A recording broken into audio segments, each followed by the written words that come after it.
Hello दोस्तों, स्वागत है आपका स्टडी आईक्यू पीसीएस सारथी चैनल में। और मैं अभिनव राज आपके लिए 67 बीपीएससी मेंस को टारगेट करते हुए मोस्ट इंपॉर्टेंट क्वेश्चंस की एक सीरीज लेकर आया हूं। यहां पर हम डेली बेसिस पर मेंस के लिए एक टॉपिक उठाते हैं, उसके सारे डायमेंशंस को देखते हैं और मैं आपसे ये भी चर्चा उसमें करते जाता हूं कि इसमें किस चीज पर कितना फोकस करना है। इंट्रो आप किस तरीके का दे सकते हैं, आपके आंसर के बॉडी में क्या कुछ होना चाहिए, कंक्लूजन किस तरीके का होना चाहिए। ये एक नॉर्मल सी ट्रेंड जो है हमारी चल रही है और अब इसमें हम कुछ और भी चेंजेस कर रहे हैं। जैसे कि आप मुझे लगातार टेलीग्राम पर यहाँ पर कनेक्ट होके अपने आंसर्स को भेजते हैं। आप भी जुड़ सकते हैं मुझसे, Abhinav underscore sir underscore BPSC लिख के, और आप मुझसे कनेक्ट हो जाइए। अगर एग्जाम से रिलेटेड आपको कोई समस्या है, लग रहा है कि ये कंफ्यूजन है या किसी भी तरीके का संशय है मन में, तो बेहिचक आप मुझसे पूछ सकते हैं। अगर आपने कोई आंसर लिखा है तो उस आंसर को वहां पर पेस्ट कर सकते हैं। मैं उन कॉपीज को पढ़ता हूँ, इवेलुएट करता हूँ और लोग डेली बेसिस पर कनेक्ट होकर अपने आंसर्स को लिख के भेज रहे हैं। जो हम यहाँ पर नया स्टार्ट करने जा रहे हैं कि उन्हीं कॉपीज का हम यहाँ पर डिस्कशन करेंगे इस पीसीएस सारथी प्लेटफॉर्म।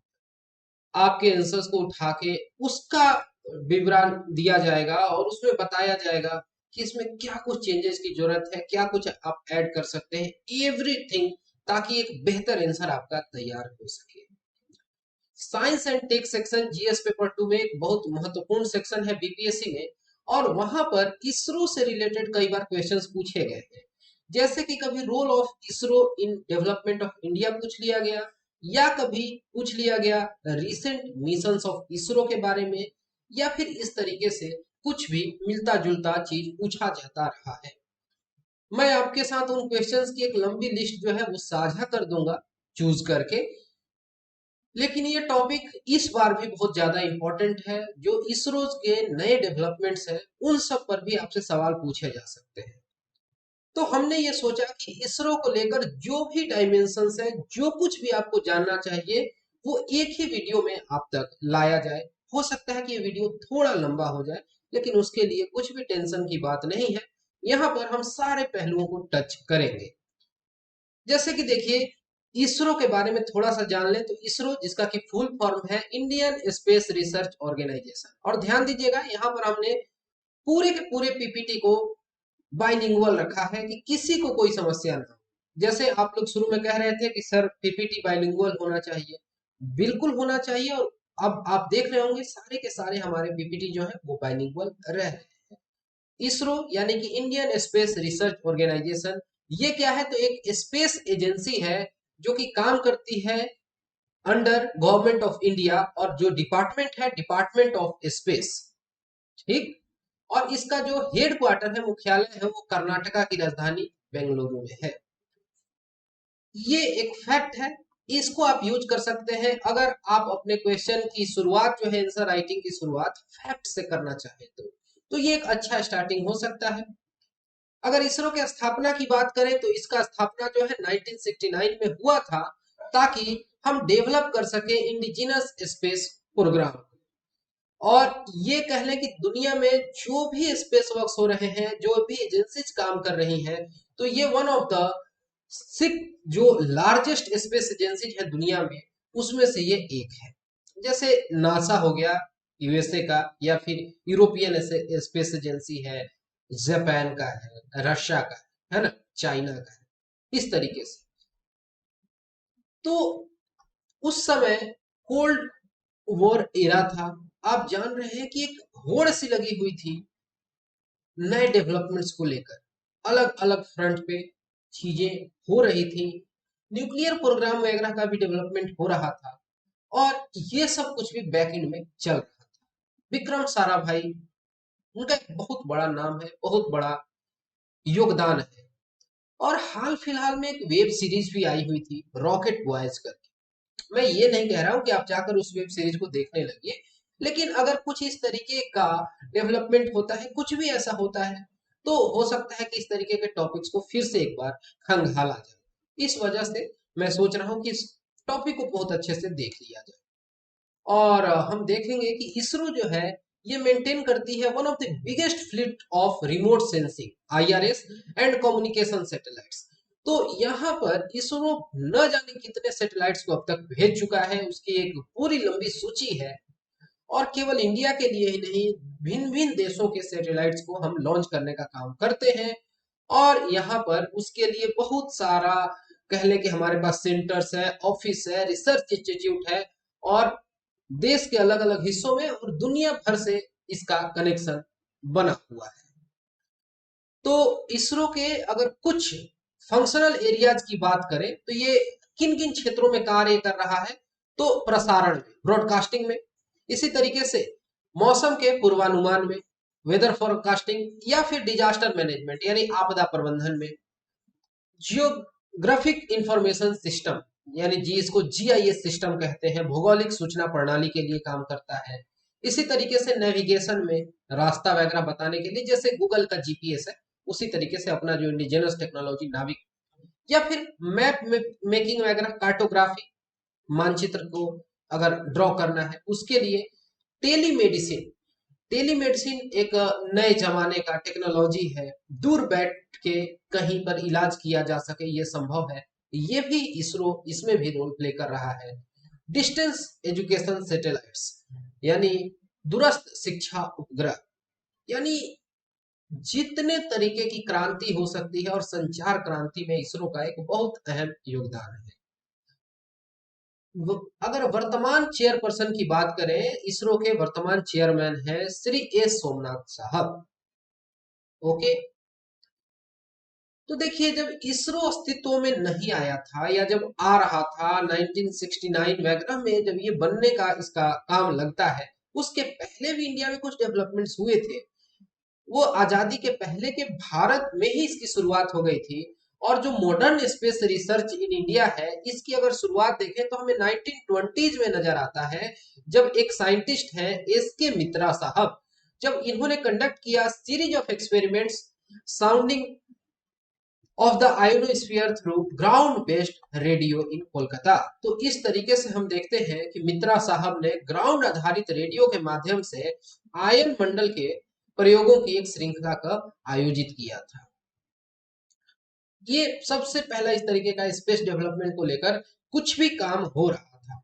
जब हम पढ़ते हैं जियोग्राफी, एटमॉस्फेयर तो troposphere, stratosphere, mesosphere, thermosphere, ionosphere देखते हैं, आयन मंडल वगैरह की बात करते हैं, तो उन चीजों को 1920 में यानी आज से करीब 100 साल पहले वो डेवलप कर रहे थे।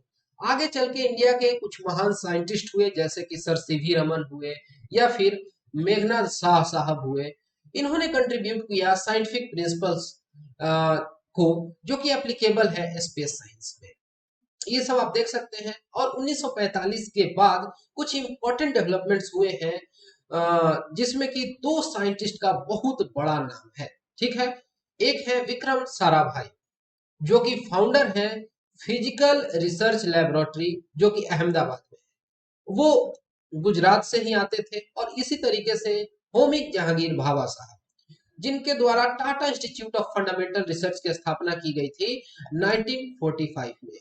ध्यान दिया जाए कि ये दोनों व्यक्ति जो हैं, ये विलायत में रह के अपने लिए बहुत कुछ कर रहे थे, लेकिन ये स्वदेश आते हैं और यहाँ पर जो ये मेजर रोल प्ले करते हैं, उसी का दिन है आज जो इसरो इतना नाम कमा रहा है, जो इतना बड़ा कुछ हो रहा है, जो दुनिया भर से प्रसिद्धि और एप्रिसिएशन जो है वो बटोर रहा है। उसके पीछे इन दो महान वैज्ञानिकों का बहुत बड़ा योगदान है। अगर हम इनिशियल एक्सपेरिमेंट्स की बात करें, यानी कि जो प्रारंभिक प्रयोग जो हुए थे स्पेस साइंस में, इसमें स्टडी ऑफ कॉस्मिक रेडिएशन था, यानी कि ब्रह्मांडीय जो विकिरण था उसकी स्टडी की गई थी। ये शुरुआती दौर की अगर स्टडी की बात करें, या फिर high altitude and airborne testing, यानी कि उच्च अक्षांश की अगर बात कर लें, नॉट अक्षांश, ठीक है, हाई एल्टीट्यूड, अच्छे खासे हाइट पे, और जो हवाई परीक्षण वगैरह किए गए उनके जो अध्ययन थे, या फिर डीप अंडरग्राउंड एक्सपेरिमेंट्स किए गए कोलार गोल्ड माइंस जो कर्नाटका में है वहां पर, जो कि कह सकते हैं कि ये सब जो एक्सपेरिमेंट्स है ये शुरुआती दौर में किए जा रहे थे और खगोल विद्या को और अच्छे से परखा जा रहा है। ये जो स्टडी किए गए रिसर्च लेबोरेटरीज में, यूनिवर्सिटीज में और इंडिपेंडेंट लोकेशंस वगैरह पर हो रहे थे। अभी तक इसके लिए कोई ऐसा खास संस्थान नहीं था, कोई ऐसी बिल्डिंग नहीं थी, कोई ऐसा इंफ्रा नहीं था। अगर बात 1950 की करें, यानी अब देश आजाद हो गया है वैसे समझिए, तो हमारा संविधान जो है वो लागू हो रहा है, उस दौर की बात करते हैं। तो department of atomic energy, DAE, इसकी स्थापना की गई with Bhabha as its secretary. तो होमी जहांगीर भाभा जो है उसके सचिव के तौर पर नियुक्त किए जाते हैं डिपार्टमेंट ऑफ एटॉमिक एनर्जी के। यहाँ पर फंडिंग की जाती है for research throughout country. और इस पीरियड में हम क्या देखते हैं कि test continued on aspects of metrology and earth magnetic field. तो यहाँ पर मौसम विज्ञान को लेकर और जो पृथ्वी के जो गुरुत्वाकर्षण है, जो चुंबकीय क्षेत्र है, इन चीजों पर स्टडी किया जा रहा था। और 4 साल बाद यानी सन 1954 में जो Aryabhatta research institute of observational science है, जिसको एरिस कहते हैं, इसकी स्थापना की जाती है हिमालय के तलछट्टी में, तलहट्टी में, है ना। तो इस बात को आप नोट डाउन कर लीजिए। अगर आप क्रोनोलॉजिकल डेवलपमेंट बताना चाहें तो इस तरीके से शुरुआत होती है। आगे चल के उस्मानिया यूनिवर्सिटी जो है हैदराबाद में, वहां पर कुछ और रिसर्च वगैरह होता है, उसमें भारत सरकार का योगदान है और उसका नाम है रंगपुर ऑब्जर्वेटरी। 1957 में ही सोवियत यूनियन जो है इसके द्वारा स्पुतनिक 1 जो है वो लॉन्च कर दिया जाता है और इससे पॉसिबिलिटीज आती है सामने। दुनिया भर के लिए एक बहुत बड़ा जीत भी था और एक चैलेंज भी था कि एक देश जो है अंतरिक्ष में पहुंच गया है और इसकी जो रेस है वो शुरू हो चुकी थी। वैसे तो ये जो रेस है दो देशों में बहुत ज्यादा थी, यानी यूएसए और यूएसएसआर। उस समय ये यूएसएसआर था, आज का जो रशिया है ऐसे आप समझ सकते हैं। लेकिन यहाँ पर दुनिया भर के जो भी साइंटिस्ट थे, स्पेस साइंटिस्ट वगैरह, अब उनके लिए एक बहुत अच्छा अपॉर्चुनिटी था और अपने आप में एक चैलेंज भी था। इंडिया भी इस चैलेंज को अपनाता है और यहाँ पर देखते हैं कि Indian national committee for space research यानी कि इंकोस पार, ये जो है इसकी स्थापना की जाती है तत्कालीन प्रधानमंत्री पंडित नेहरू जी के द्वारा 1962 में under the department of atomic energy. क्या नाम रखा गया? Indian national committee for space research. जो department of atomic energy, Bhabha, वो सारा कहानी आप बैकएंड में समझते रहिए। ये जो इंकोस्पार है यानी Indian national committee for space research, इसकी अगर इनिशिएशन की बात करें, इसकी नेतृत्व की बात करें, शुरुआत की बात करें, तो इसमें दो व्यक्तियों के नाम आएंगे, डॉक्टर रामनाथ और डॉक्टर साराभाई यानी विक्रम साराभाई साहब, है ना। आगे चल के ये जो स्पेस रिसर्च की एक्टिविटीज है ये इनिशिएट की गई भारत में अंडर डॉक्टर विक्रम साराभाई और ये इसके फाउंडिंग फादर बनते हैं इंडियन स्पेस प्रोग्राम के। 1960s का दौर था। अभी भी देखिए इंफ्रा नहीं डेवलप है, यहाँ पर आप तस्वीरों में देख सकते हैं विक्रम साराभाई साहब। जो इनको स्पार है यानी कि Indian national committee for space research, इसको आगे चल के इसरो बना दिया जाता है, इंडियन स्पेस रिसर्च ऑब्जर्वेटरी है, ठीक है।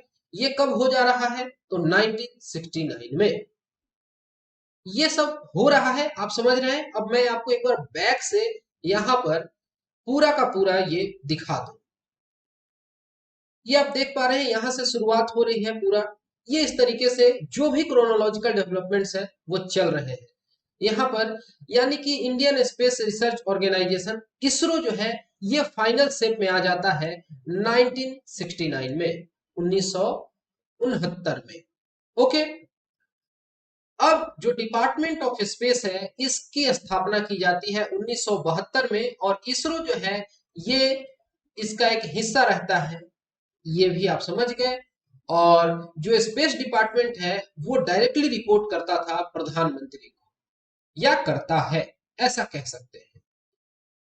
ये देश के पॉलिटिकल डेवलपमेंट को और सारे समय को आप देखते रहिए, समझते रहिए। इंदिरा गांधी जी का दौर, इमरजेंसी का दौर, सब वैसे पैरेलली आप समझ रहे हैं, ठीक है। फिर 1975-76 का समय है, सैटेलाइट इंस्ट्रक्शनल टेलीविजन एक्सपेरिमेंट, जिसको साइट है का नाम मतलब उसका एक्रोनिम है, वो कंडक्ट किया गया और it was held as the largest sociological experiment in the world. उस समय के लिए लार्जेस्ट सोशियोलॉजिकल एक्सपेरिमेंट था। आगे चल के हम देखते हैं कि खेड़ा कम्युनिकेशंस प्रोजेक्ट लाया जाता है। ये सब हो सकता है आपके लिए नीरस हो, लेकिन अगर आपके पास थोड़ी बहुत इसकी इंफॉर्मेशन रहेगी तो आप समझ रहे हैं कि ठीक है, इंडिया जो है अब टेलीविजन के तरफ, दूरसंचार के तरफ इस कैसे आगे बढ़ रहा है। और जो ये खेड़ा कम्युनिकेशन प्रोजेक्ट है, इसका मकसद था लिमिटेड रीब्रॉडकास्ट। और यहाँ पर हम देखते हैं कि 607 कम्युनिटी टेलीविजन सेट्स लगाए जाते हैं। 443 विलेज जो है खेड़ा डिस्ट्रिक्ट के गुजरात में, वहां पर दूरदर्शन और स्पेस एप्लीकेशन सेंटर जो है produced programme for 1 hour every day. इस तरीके से शुरुआत होती है और यहाँ पर टीवी व्यूइंग वगैरह से हम देखते हैं कि यहाँ पर महिलाओं का भी एक्टिव पार्टिसिपेशन नजर आता है। यही वो दौर था जब इंडिया का पहला सैटेलाइट जो है, जिसका नाम है आर्यभट्ट, ये डेवलप किया गया और इसको लॉन्च किया गया सोवियत लॉन्चर से, यानी भारत के पास उस समय लॉन्चर नहीं था। और देखिए, ये जो इंडिया का स्पेस प्रोग्राम शुरू किया गया, तो जब ये केरला में शुरू किया गया था तो उस समय इंडिया के पास वहां पर कोई इंफ्रा नहीं था। एक चर्च के बिल्डिंग से इसकी शुरुआत की गई थी और ये एक बहुत बड़ा लैंडमार्क था इंडिया के लिए, आर्यभट्ट का लॉन्च होना। जो दूसरा इस तरीके का मेजर लैंडमार्क था, वो डेवलपमेंट था फर्स्ट लॉन्च व्हीकल SLV-3, जिसकी कैपेसिटी थी कि वो 40 केजी तक के ऑब्जेक्ट को, सैटेलाइट को प्लेस कर सकता था लो अर्थ ऑर्बिट में। ठीक है, और ये सक्सेसफुल फ्लाइट रहा 1980 का। ये देख सकते हैं, ये डेट इंपॉर्टेंट है। आर्यभट्ट कब लॉन्च किया गया था? तो 19 अप्रैल 1975। ठीक है, इंडिया का indigenously developed satellite Aryabhata. 80s का जो दौर था, मतलब 80 का जो दशक है, वो प्रयोगीय चरण का था।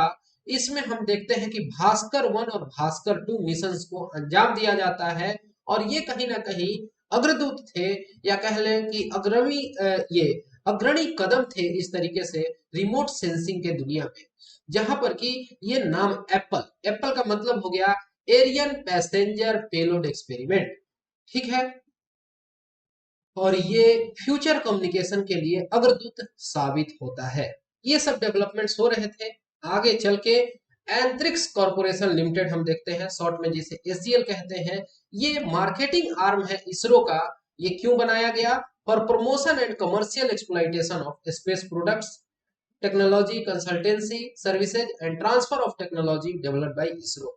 यानी इसे अन्य देशों को फायदा हो सके, कमर्शियलाइजेशन हो सके, हमारा जो भी मिशन है जो हम खर्च कर रहे हैं उससे कुछ मेजर डेवलपमेंट्स हो सके, इसके लिए ये एंथ्रिक्स कॉर्पोरेशन लिमिटेड की स्थापना की जाती है।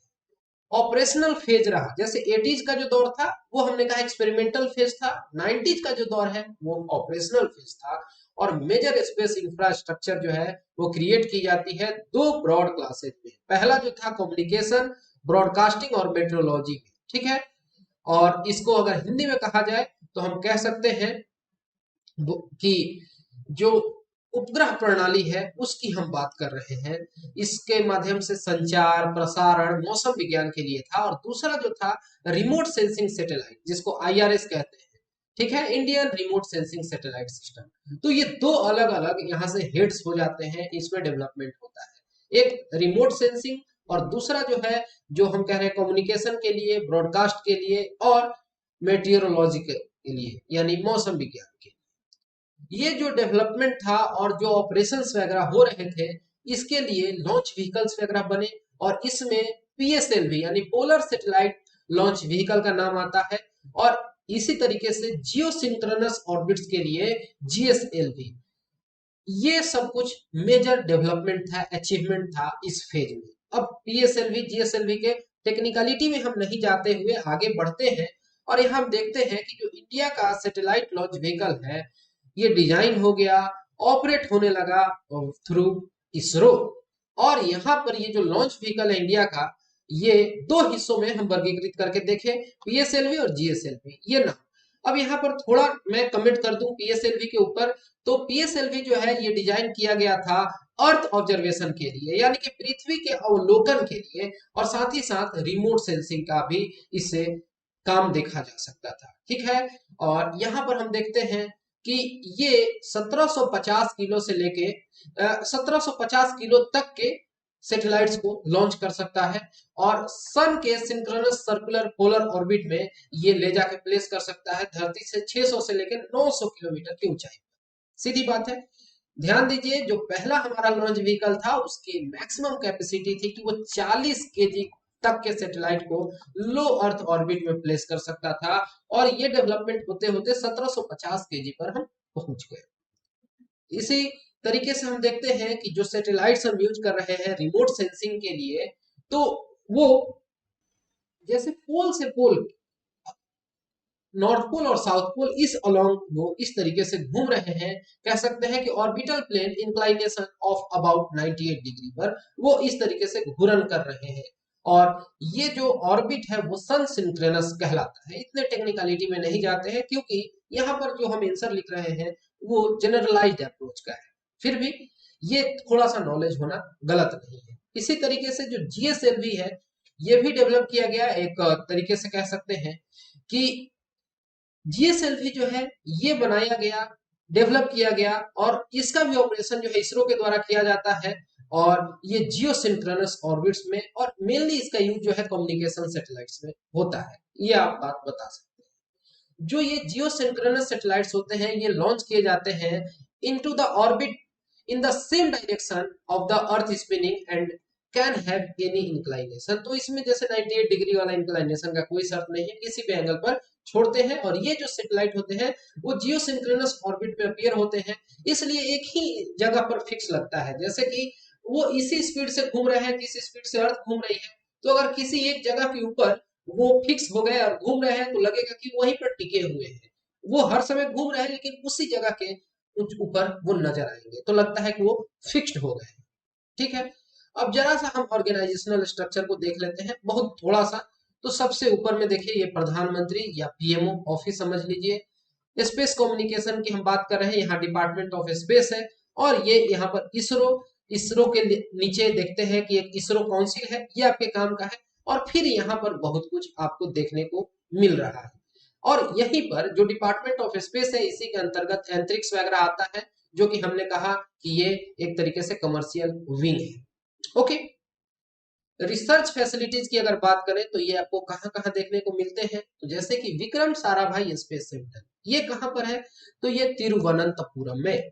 ये आप मैप पर दिखा सकते हैं, जल्दी से आप इंडिया का मैप ड्रॉ करिए और वहां पे तिरुवनंतपुरम को लोकेट करके वहां पे विक्रम साराभाई स्पेस सेंटर लिख सकते हैं।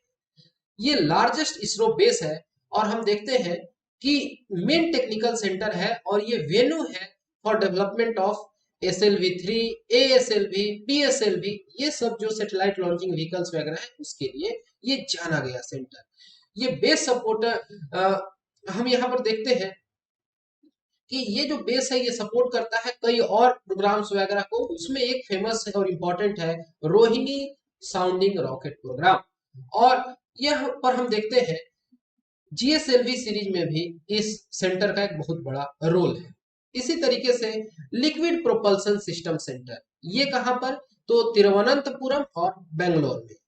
ठीक है, इसी तरीके से जो फिजिकल रिसर्च लेबोरेटरी है वो अहमदाबाद में लोकेटेड है।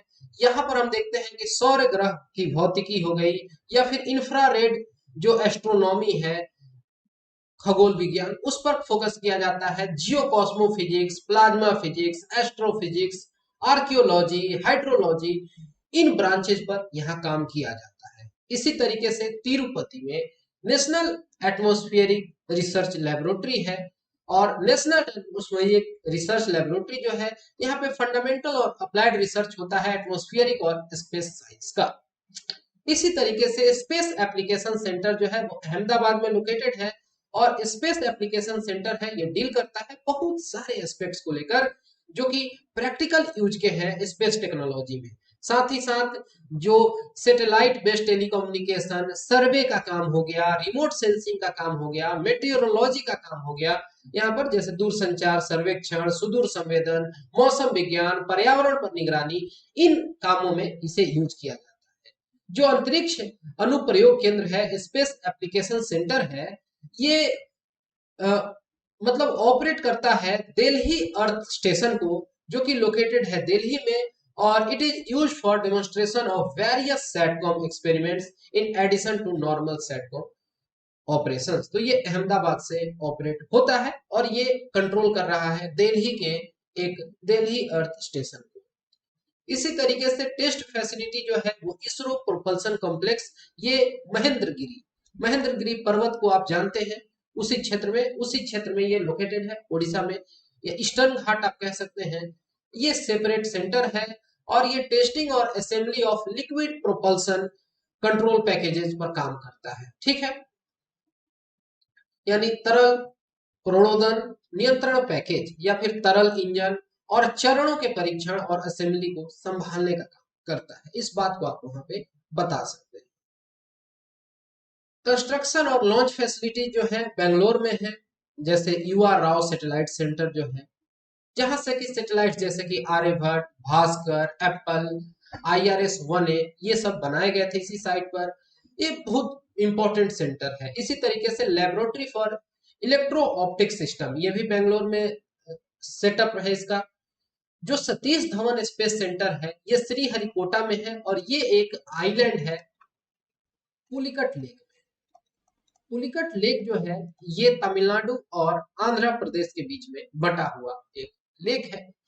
उसी के अंतर्गत एक टापू है श्रीहरिकोटा, वहीं से लॉन्च किए जाते हैं बहुत सारे रॉकेट। ठीक है, तो ये सेंटर है, ये होम है इंडिया के largest solid propellant space booster plant का और house the static test and evaluation complex. तो ये सब कुछ है।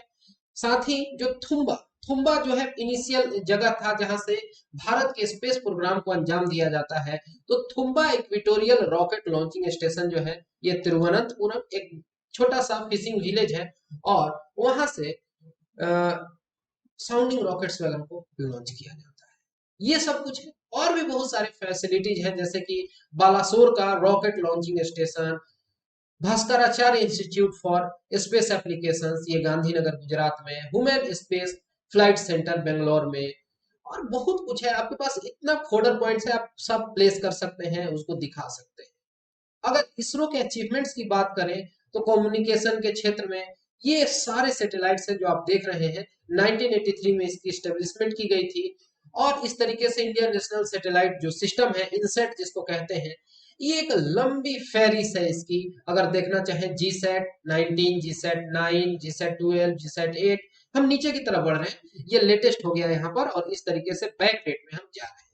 कम्युनिकेशन और नेविगेशन के लिए ये सब बहुत सारे सैटेलाइट्स हैं हमारे पास। इसी तरीके से पृथ्वी के अवलोकन के लिए, अर्थ ऑब्जर्वेशन के लिए भी हमारे पास बहुत सारे सैटेलाइट्स हैं। ठीक है, यहाँ पर जो डेटा गैदर होता है उसका हम यूज करते हैं कृषि के लिए, वाटर रिसोर्सेज के लिए, अर्बन प्लानिंग के लिए, रूरल डेवलपमेंट के लिए, मिनरल प्रोस्पेक्टिंग के लिए, इन्वायरमेंट के हिसाब से, फॉरेस्ट्री के हिसाब से, ओशन रिसोर्सेज के हिसाब से, या फिर डिजास्टर मैनेजमेंट यानी कि कह सकते हैं आपदा प्रबंधन में। इन सारी बातों को आप लिख सकते हैं और उसके लिए ये सब सैटेलाइट्स हैं, जैसे ये हाइसिस हो गया या फिर कार्टोसैट हो गया, ये सब कुछ आप बता सकते हैं, कुछ कुछ नाम दे सकते हैं। जो लेटेस्ट अर्थ ऑब्जर्वेशन सैटेलाइट्स है, तो इसमें हम देखते हैं कि Indian polar satellite launch vehicle के द्वारा EOS-4 जो है earth observation satellite for Indian space research organisation launched towards the orbit, ये होता है सतीश धवन सेंटर श्रीहरिकोटा से 14 फरवरी 2022। ठीक है, तो यहां से किया जाता है, इस बात को आप बता सकते हैं। जिस तरीके से GPS की बात करते हैं, इसी तरीके से अपना जो है ये नेविगेशन सिस्टम है जिसको हमने नाविक नाम दिया है।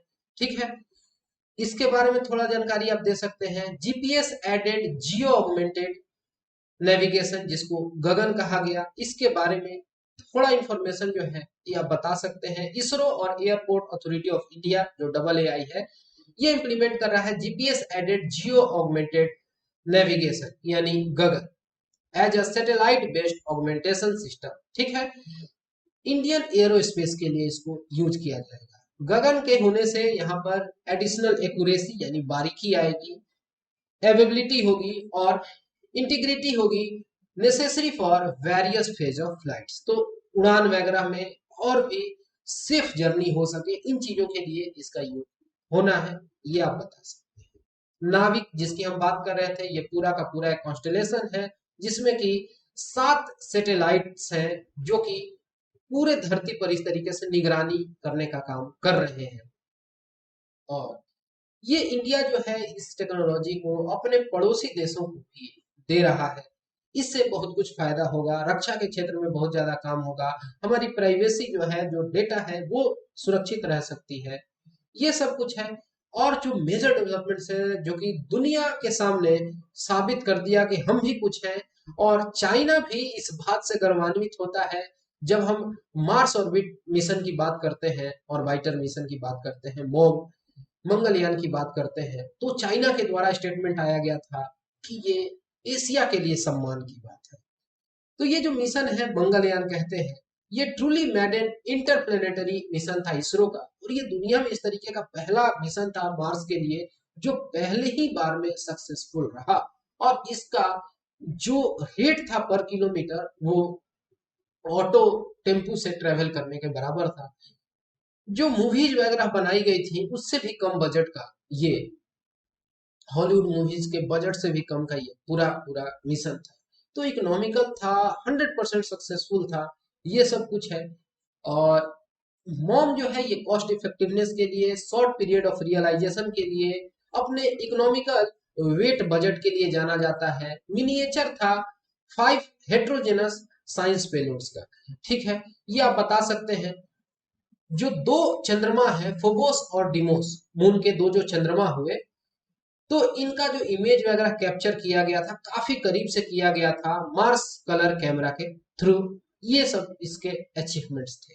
ओके, चंद्रयान जो मिशन है वो काफी फेमस मिशन है इसरो का। इंडिया का पहला मिशन था मून के लिए, और ये अनमैन्ड स्पेस क्राफ्ट था विथ 11 साइंटिफिक पेलोड्स जो बनाया गया था इंडिया के द्वारा। इसमें यूके का, यूएसए, जर्मनी, बुल्गारिया और स्वीडन का रोल था। ये जो मिशन है इसमें एक ऑर्बिटर था और एक जो था इम्पैक्टर था। ये सब टेक्निकल टर्म्स है, बहुत ज्यादा विशेष इसमें नहीं जाते हैं। ठीक है, बाद में चंद्रयान जो है वो अपना रास्ता भटक जाता है। ठीक है, ये it had operated much less than the intended 2 years but achieved more than 90% of its planned objective। तो मकसद कहीं ना कहीं पूरा कर लिया। चंद्रयान 1 के बाद चंद्रयान 2 आता है, और ये सेकेंड लूनर एक्सप्लोरेशन मिशन रहा इसरो का, और इसमें लूनर ऑर्बिटर है, और हम देखते हैं कि इसमें विक्रम लैंडर है। और यहाँ पर हम क्या देखते हैं कि यहाँ पर प्रज्ञान चंद्र रोवर भी शामिल है, यानी कि लैंडर और रोवर की बात की जा रही है।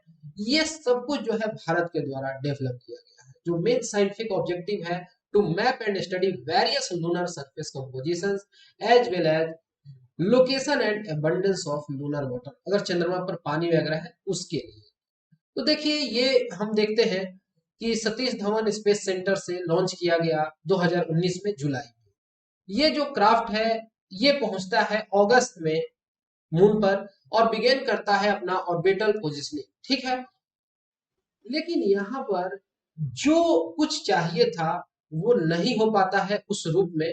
ये लैंडर जो है उसका क्रैश हो गया था, ये हमने देखा था। लेकिन इसरो ने मतलब ऐसा नहीं कि इस मिशन को छोड़ दिया, फिर से हम रीअटेम्प्ट कर रहे हैं चंद्रयान 3 को। यहाँ पर एक मेजर जो डेवलपमेंट इंडिया की तरफ से बताई जा रही है, इंडिया की मैन्ड मिशन टू स्पेस। अभी तक जो भी हमारे लोग, भारतीय लोग गए हैं स्पेस में, वो दूसरे देशों की मदद से।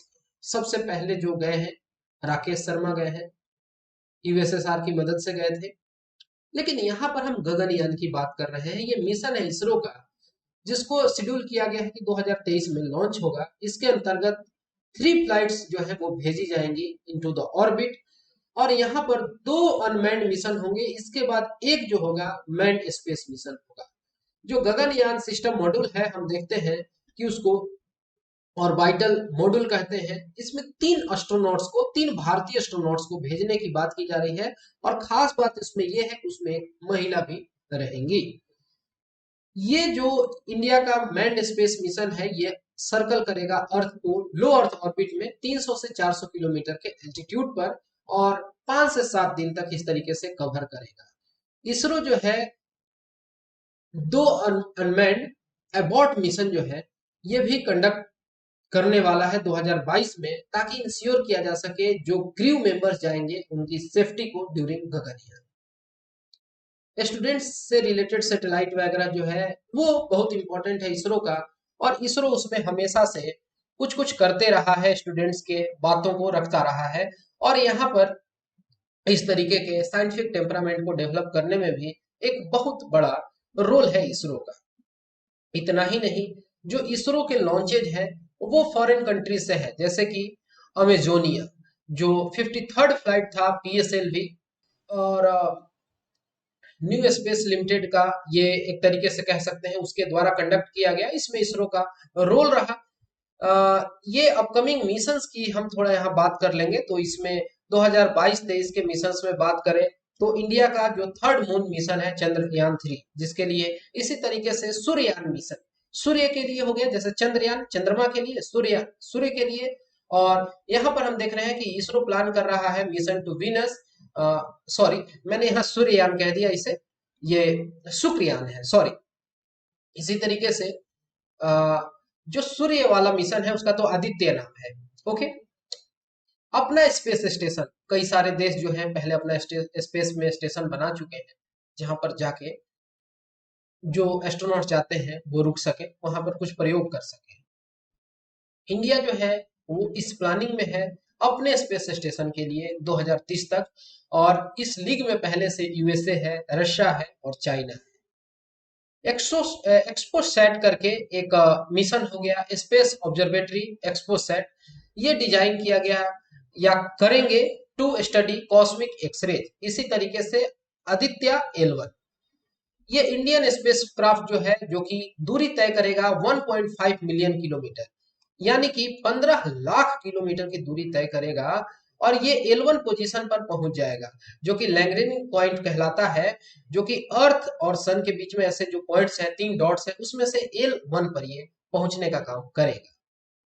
इसी तरीके से जो नासा और इसरो का मिला के एक साथ जो कंबाइंड प्रोजेक्ट है सिंथेटिक अपर्चर रडार का, जिसको निसार नाम दिया गया है, निसार मिशन जो है ये नासा और इसरो का ज्वाइंट प्रोजेक्ट है टू को develop and launch a dual frequency synthetic aperture radar, ये भी आप बता सकते हैं, और इसके लॉन्च का जो समय बताया गया है वो 2024। तो ये सब डेवलपमेंट्स हैं जिस पर आप बात कर सकते हैं, ये इंपॉर्टेंट है।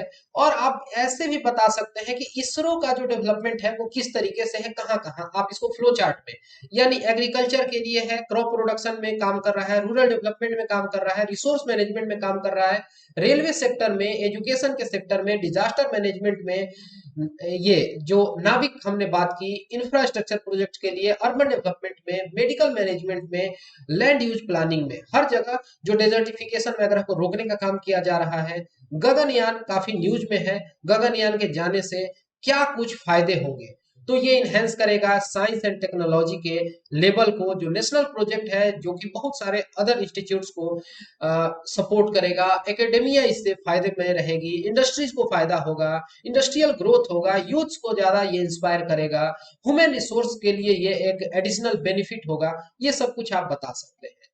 इसी तरीके से जो चंद्रयान 3 है उसकी आप बात कर सकते हैं। चंद्रयान को थोड़ा अच्छे से पढ़ लेना होगा, आप कहिएगा तो चंद्रयान पर डेडिकेटेड हम वीडियोस ला सकते हैं। जो प्राइवेट सेक्टर पार्टिसिपेशन है स्पेस में, उसमें जो इंडिया का स्पेस एसोसिएशन है जिसको ISPA कहते हैं, ISPA, ठीक है। ISPA जो है यानी इंडियन स्पेस एसोसिएशन, तो प्रधानमंत्री के द्वारा ये हाल में ही लॉन्च किया गया है, कि इंडस्ट्रियल बॉडी है जिसमें बहुत सारे स्टेक होल्डर्स हैं इंडियन स्पेस डोमेन के, ठीक है। तो इससे गवर्नमेंट जो है एक इनेबलर की तरह काम कर रही है, यहाँ पे नेक्स्ट जनरेशन की प्रिपरेशन हो रही है, जो इनोवेशन है उसमें मदद मिलेगी प्राइवेट सेक्टर को, और स्पेस सेक्टर जो है इसको एक कॉमन रिसोर्स की तरह यूज किया जाएगा ह्यूमैनिटी के प्रोग्रेस के लिए। यही 4 पिलर्स हैं, इस पर भी आपको अच्छा खासा नॉलेज होना चाहिए। और स्पेस सिचुएशनल अवेयरनेस वगैरह, क्या थ्रेट है, क्या खतरा है, और एक्सीडेंट्स वगैरह होते हैं, ये सब जो है थोड़ा बहुत आपको जानकारी होनी चाहिए। स्पेस डेब्रिज वगैरह जो है वो भी कई बार न्यूज में रहा कि जो भी अंतरिक्ष में यान जा रहे हैं या फिर सैटेलाइट्स वगैरह हैं जो क्रैश हो जाते हैं, लड़ जाते हैं, टूट जाते हैं, या उस पर मेटियोर आके टकरा गया, तो ये स्पेस डेब्रिज जो है वो स्पेस को प्रदूषित कर रहा है। इतना ही नहीं, अगर कोई नया रॉकेट लॉन्च किया जाता है तो खतरा रहता है कि वो जाके उसको भी तहस नहस कर दे। इसको लेके रशिया के द्वारा एक बार क्लीनिंग का भी अभियान लाया गया। तो यहाँ पर स्पेस डेब्री क्या क्या होता है, तो नॉन फंक्शनल एयर जो स्पेस क्राफ्ट है, या फिर एसेट्स के से रिलेटेड जो हो गए, या फिर मिशन रिलेटेड डेब्रीज है, fragmented debris, upper stage rockets हो गए, या फिर जो अबॉन्डेड लॉन्च व्हीकल्स हैं, तो उनके अलग अलग जो स्टेज है, इससे क्या दिक्कत हो रही है, ये सब कुछ थोड़ा सा जानेंगे। ब्लैक होल वगैरह जो है काफी न्यूज में रहा, तो ब्लैक होल वगैरह पर भी हम लोग चर्चा कर सकते हैं। जेम्स वेब स्पेस टेलीस्कोप को थोड़ा सा जानेंगे, तो वो सब कुछ है हम लोग अलग देख लेंगे। जैसे दुनिया भर में और क्या कुछ स्पेस में डेवलपमेंट हो रहा है, अगर इस तरीके का कोई सवाल आता है तो उसके लिए आप तैयार रहेंगे। तो ये एक वीडियो हो गया स्पेस टेक्नोलॉजी को लेकर साइंस एंड टेक सेक्टर में। फिर एक वीडियो होगा जिसमें हम आगे की कहानी पर चर्चा करेंगे। फिलहाल इस वीडियो में इतना ही। Thanks for watching. लेकिन अगर आप कोई भी आंसर लिखते हैं तो जरूर भेजिए, मैं उसे इवेल्युएट करूंगा, और इसके बाद मैं आपको बताऊंगा कि इस पर किस तरीके से और काम करना है ताकि मार्क्स को बढ़ाया जा सके, इनहेंस किया जा सके। Thanks for watching and all the best for your upcoming exams.